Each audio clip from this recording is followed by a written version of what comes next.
I'm Mike Bredner, and this is Capital Views, and we have with us Senator from Fairbanks, Senator Click Bishop, and he's a Republican. He's a former Commissioner of Labor, and he's chairman of 2 committees in the present arrangement. So Click, tell us what your interests are this session. Thanks for the invitation, Mike. Bet. I appreciate it and always look forward to coming down and visiting with you, and I appreciate both you and Tim's history and of the state, and it's a pleasure to be here. So I am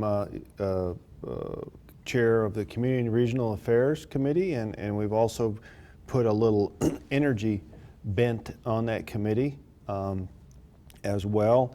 You know, last year we've had some overviews on PCE, and we talked about micro nuclear reactors, they're in a modular form that can be put right on site around the state, and the technology has came quite a long way since we were talking about the Mitsubishi battery that was going to be, you know, purposed maybe in Galena, and we were scheduled to take the committee to Idaho Falls to the National Lab and look at that technology, but last year with the overtime that we were in here in the legislature, we weren't able to do that. So the committee, we're going to do that, hopefully we get done, we can go out down there this year and look at those that technology.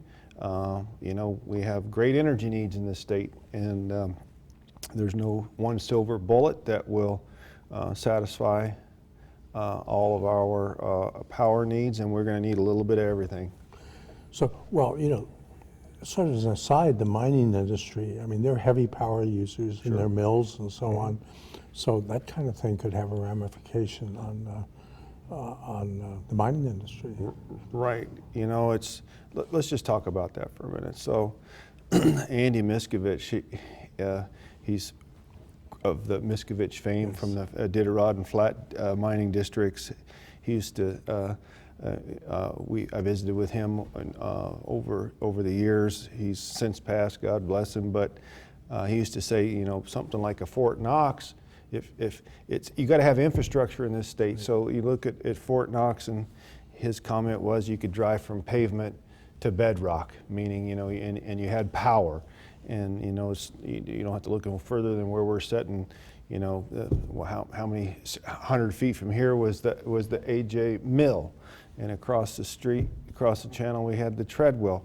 But why did we have it? It was because you had you were at Tidewater, and you had lots of water here, and you had make your own hydropower, and that's the key to resource development in this state is access and cheap energy. And it's fortunate with Fort Knox. I mean, it's right on the outskirts of Fairbanks, so the employment is right in town. Right. I think the direct employment, you know, my numbers are a little stale, but they're probably pretty good. I think they're north of 300 full-time employees, and the direct, indirect jobs, I don't know what those would be, but that, you know, and that mine's been in production, I think, since '98.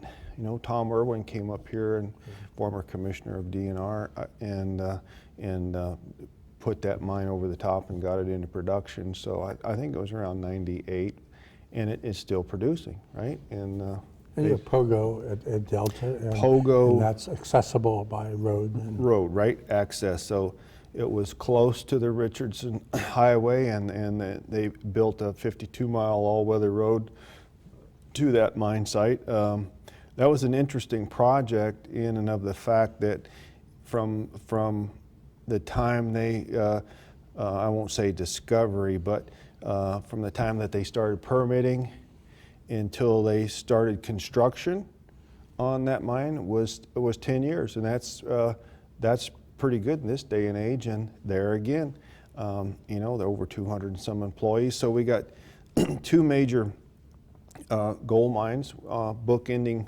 both ends, north and south of Fairbanks, and of course then we've got the Usabelli coal mine at Healy, and that's been in production since the 20s. And southeast, we got Greens Creek and Kensington, which are right on the doorsteps of Juneau. Right, right, and I was fortunate to, when I was Commissioner of Labor, to tour both of those projects multiple times, and good for Southeast. You know, it's both are very well ran, and it's employment and for Alaskans, and it has mining, I think, a much better profile in being able to train local labor. Sure. We worked on that when I was commissioner, working with the industry. I invited the industry to the department, and we down here at the Department of Labor headquarters, and we had an all-day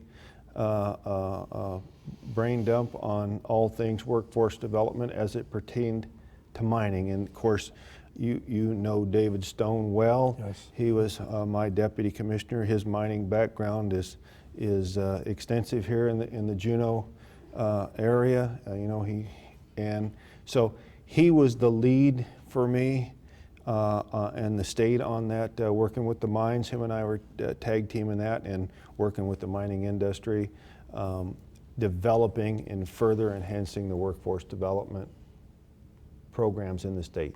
And click, we're out of time Okay. already.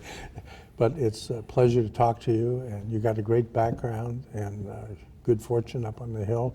This is Capital Views, and I'm Mike Bradner, and we've been talking to Senator Click Bishop of Fairbanks. Thank you. All right, thanks. You bet. Thank you.